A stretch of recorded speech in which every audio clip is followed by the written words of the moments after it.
E aí, moçada nuclear! Gente, é o seguinte, hoje a gente vai entrar num assunto muito massa, muito interessante, muito top, todo mundo ama, todo mundo gosta, todo mundo amanhece o dia querendo estudar esse assunto. Hoje a gente vai estudar nada mais, nada menos do que a primeira lei da termodinâmica. E a primeira lei da termodinâmica é uma concretização daquela frasezinha que vocês viram lá na sexta série, do Dr. Lavoisier. Já ouviu falar? Antoine Lavoisier. Lavoisier dizia que nada se cria, nada se perde, tudo se transforma. Todos vocês pivetinhos ouviram a frase da tiazinha da sexta série, né? Quando você estava iniciando ali no estudo de ciências, no estudo da matéria e tal.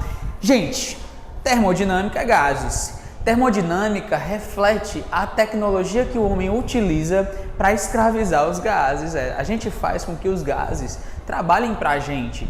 Então, vamos comigo. Quando eu falo de primeira lei da termodinâmica, ela é uma constatação do fato de que a energia não se perde, não se cria. A energia se transforma. Então, imagine um sistema gasoso. É isso aqui, ó. Isso aqui é um sistema gasoso, onde eu coloco nesse sistema energia na forma de calor. Então essa energia entra no sistema. Quando essa energia entra no sistema, gente, ela pode fazer duas coisas com aquele gás. Ou ela faz com que aquele gás gere um trabalho, ou ela faz com que aquele gás gere uma variação de energia interna. Gente, bem simples, bem prático, bem rápido. Quando entra a energia no sistema, aquele gás ou vai gerar trabalho ou vai variar a sua energia interna. Vamos comigo. O que seria então, Miauzinho? Trabalho. Bom, gente, trabalho nada mais é do que uma variação de volume.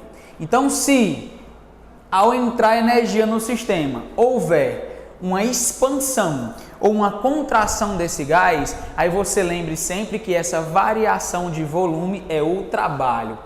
Essa variação de volume pode ser positiva ou pode ser negativa. Gente, cuidado. Eu sei que vocês, estudantes, quando a gente trabalha sinais na física, vocês ficam meio medrosos, meio isso, meio aquilo. E o trabalho, ele pode ter um sinal positivo ou ele pode ter um sinal negativo. Mas vamos comigo, esqueminha do Miau. Se houver expansão, olha, houve expansão. Então o gás de dentro do sistema está empurrando o gás de fora do sistema. Na expansão gasosa, o que é que acontece? Esse trabalho ele é positivo, porque o gás que está lá dentro é quem está fazendo o trabalho. É ele quem está empurrando o gás de fora. Beleza? Então, na expansão, o volume, a variação de volume é positiva e o trabalho também é positivo. Só que pode acontecer também daquele gás, ele em vez de expandir, ele contrair. Quando ele contrai, essa variação de volume é negativa e o trabalho também é negativo. Não esqueçam, quando você vê um sinalzinho de mais no trabalho, você lembra que está tendo expansão. Então, é o gás que está fazendo o trabalho. É ele que está empurrando o gás de fora. Ao contrário, quando você tem uma contração, é o gás de fora que está empurrando o gás de dentro. Então, o gás lá dentro está sofrendo trabalho. Quando ele gera trabalho, ele é positivo. E quando ele sofre trabalho, ele é negativo. Ficou bem claro, bem tranquilo? Vamos comigo aqui, ó. Eu fiz um esquema. Se eu tenho um volume inicial, eu faço uma transformação aqui dentro e o volume final é maior do que o inicial. Logo, quando eu for fazer a variação de volume, eu vou pegar o final menos o inicial. Se o final é maior do que o inicial, então essa variação de volume vai ser positiva. O gás expandiu. Numa variação de volume positiva, quem faz trabalho é o gás. Por outro lado, se eu tinha um volume inicial grande e depois o volume inicial diminuiu, o volume final diminuiu, quando eu for fazer a variação de volume, ela vai dar menor do que zero. Então, na verdade, naquele momento não houve uma expansão, houve uma contração. E nas contrações, o trabalho é negativo. Nunca esqueçam disso. Trabalho positivo, o gás exerceu o trabalho. Trabalho negativo, o gás sofreu o trabalho. O gás externo foi quem fez trabalho nele. Beleza? Show de bola. Entendemos o que é o trabalho. Agora eu quero que nós entendamos também o que é a energia interna. A energia interna de um gás ideal, ela dependeria, aliás, a energia interna de um gás, ela dependeria do somatório das energias cinéticas e das energias potenciais. Só que quando eu entendo que um gás ideal é um gás extremamente livre, distante, eles não estão interagindo intermolecularmente, eu descarto essa energia potencial das ligações moleculares. E aí eu entendo que para a energia interna de um gás ideal, eu só preciso ter uma noção muito boa da energia cinética. E a energia cinética aparece aqui na fórmula do gás. Olha para cá. A energia interna de um gás, ela é 3 meios de nRT. O que é energia cinética, gente? A energia cinética é agitação. E a agitação está relacionada com quem? Com temperatura. Então, gente, na medida que você associa trabalho a volume, você começa a associar energia interna à variação de temperatura. Aumenta a temperatura, aumenta a energia cinética, aumenta a energia interna do gás. Diminui temperatura, diminui a energia cinética, diminui a energia interna do gás. Então, isso aqui é sinônimo de volume e isso aqui é sinônimo de temperatura. Volume aumenta, trabalho positivo. Volume diminui, trabalho negativo. Temperatura aumenta, aumenta a energia interna do gás. Temperatura diminui, diminui a temperatura interna do gás. Beleza? Essa fórmula é uma forma prática da gente entender como é que a energia transforma um determinado sistema, certo? E aí tem algumas nuances que nós também devemos aprender logo, rápido. Aluno nuclear assim, ó, ligeiro. Vamos lá. Nós estudamos nos gases atrás que existem 3 tipos de transformações: isocórica, isotérmica e isobárica. Relembrando com vocês: isocórica, volume constante; isotérmica, temperatura constante; e isobárica, pressão constante. Aluno nuclear tem que saber disso. Numa transformação isocórica, quem é que não muda? Variação de volume igual a zero. Olha para a fórmula. Quem é destes carinhas que está relacionado com volume, gente? Trabalho. Se a variação de volume é zero, eu não tenho variação de volume. Logo, eu não tenho trabalho. Logo, toda a energia que entrar no sistema vai ser transformada em energia interna, porque isso aqui é zero, certo? Agora vamos um pouquinho mais à frente. Isotérmica. Na transformação isotérmica, quem é que é igual a zero agora? A variação de temperatura. Bem rápido. Voltando, isocórica não tem trabalho. Toda a energia que entra no sistema vira energia interna. Isotérmica, temperatura não muda. Se temperatura não muda, quem é que é dependente da temperatura aqui? Variação de energia interna. Se eu não tenho variação de temperatura, eu não tenho variação de energia interna. Isso agora é zero. Toda a energia que entra no sistema se transformará em trabalho, bem rápido, bem fácil, bem rápido, bem fácil, bem ligeiro. Agora olha o seguinte.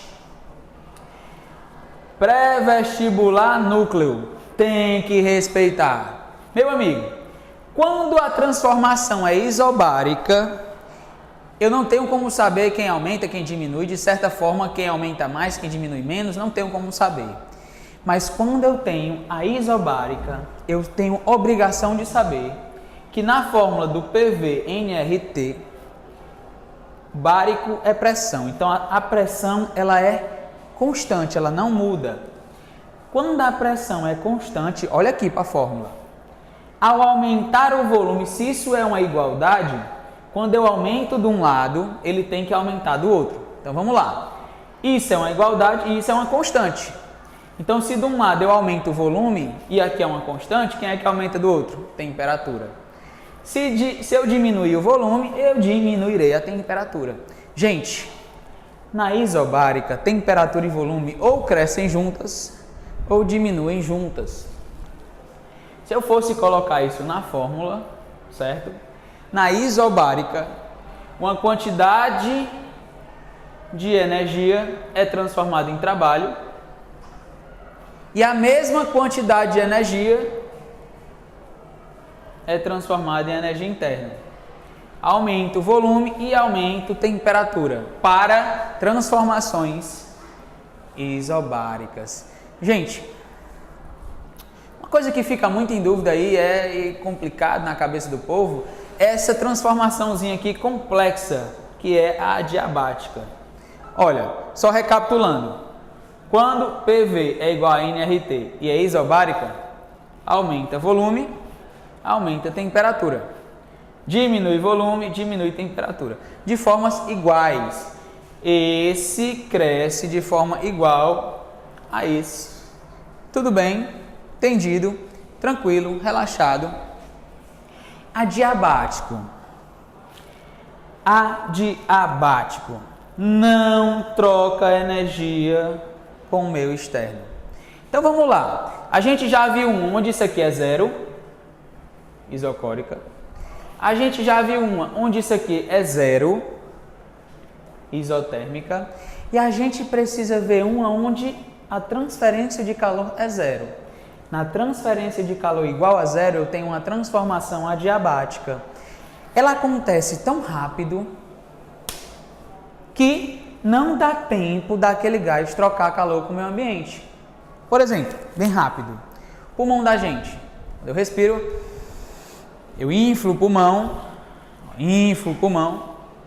aumento o volume, trabalho, isso aqui é zero, isso aqui tem que diminuir. Como? Vou explicar. Isso aqui, adiabático, acontece da seguinte maneira. Imagine que eu tinha um gásinho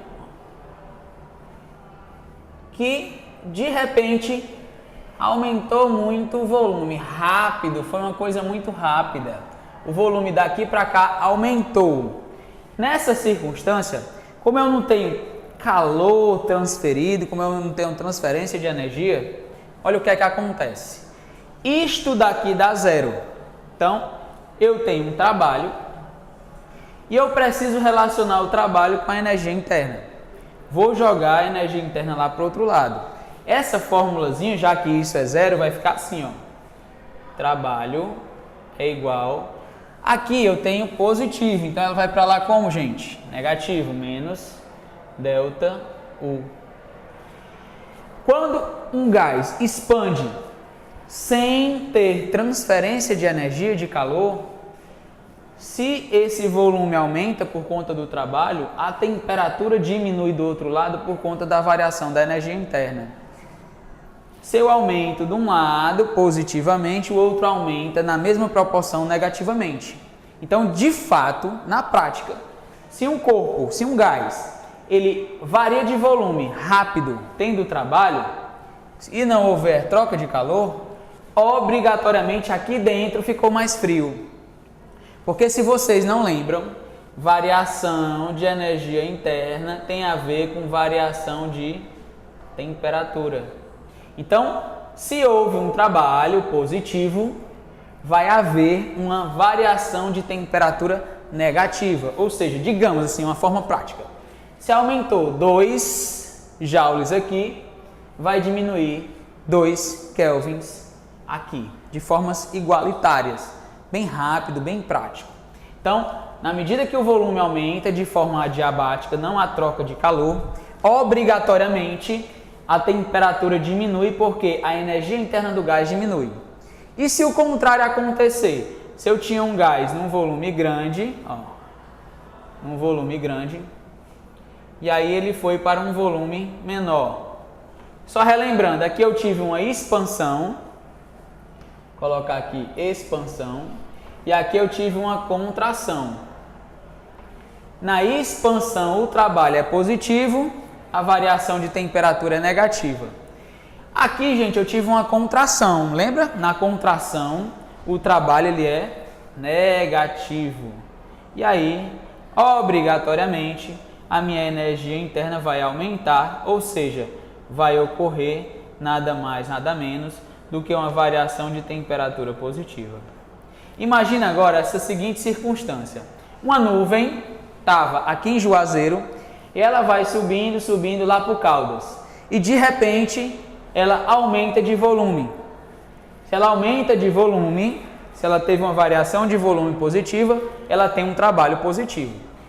Se não houve troca de energia com o ambiente externo, o que é que obrigatoriamente acontece? A energia interna do gás cai. Por outro lado, se eu tiver uma compressão, se o volume final for menor do que o volume inicial, eu vou ter um trabalho negativo, gente, não esquecer, trabalho negativo. E aí a energia interna, no caso, vai aumentar. Porque no adiabático, se o trabalho for positivo, a variação de energia interna é negativa. E vice-versa. Como é que isso se espelha no gás? Temperatura. Variação de energia do gás negativa, temperatura cai. Variação de energia interna do gás positiva, temperatura aumenta.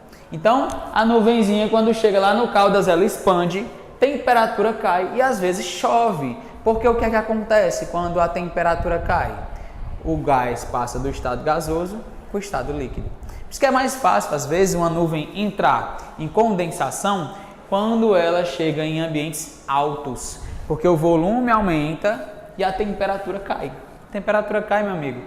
Mudança de estado físico. Passa do gasoso para o líquido e aí a gente tem chuva, certo?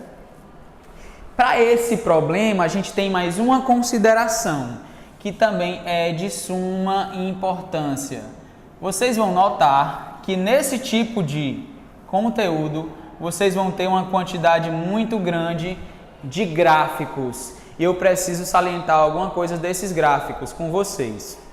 Olha, gente, eu vou fazer o gráfico aqui na hora para vocês entenderem, tá? Interessantíssimo.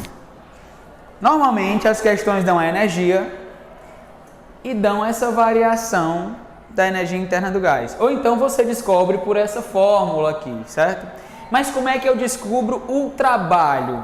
Bom, gente, o trabalho precisa ser um gráfico de PV, ou seja, pressão por volume. O trabalho é um gráfico PV, certo? E aí eu tenho uma mudança aqui, por exemplo essa, certo? Se eu quiser saber o trabalho de qualquer gráfico, se eu quiser saber o trabalho de qualquer gráfico, esse trabalho está relacionado com a multiplicação da pressão pela multiplicação do volume. Quando eu pego P vezes V, eu tenho o valor numérico do trabalho. Como é que eu descubro isso no gráfico? Bom, gente, bem simples. Eu já falei para vocês em algumas aulas aí que quando eu multiplico as grandezas dos eixos, é porque eu quero saber a área sob o gráfico. Então, gente, para que fique claro na cabecinha de vocês, sempre o trabalho vai ser medido fazendo o cálculo da área sob a curva do gráfico. Beleza? Bem tranquilo, bem calmo, bem relaxado. O trabalho é essa área sob a curva, certo? E vai acontecer em algumas questões PV, né, de gráficos PV, de essas transformações gerarem um ciclo. Por exemplo, ir para cá, de A para B, depois ir para cá, de B para C, depois vir para cá, de C para D e depois voltar para A.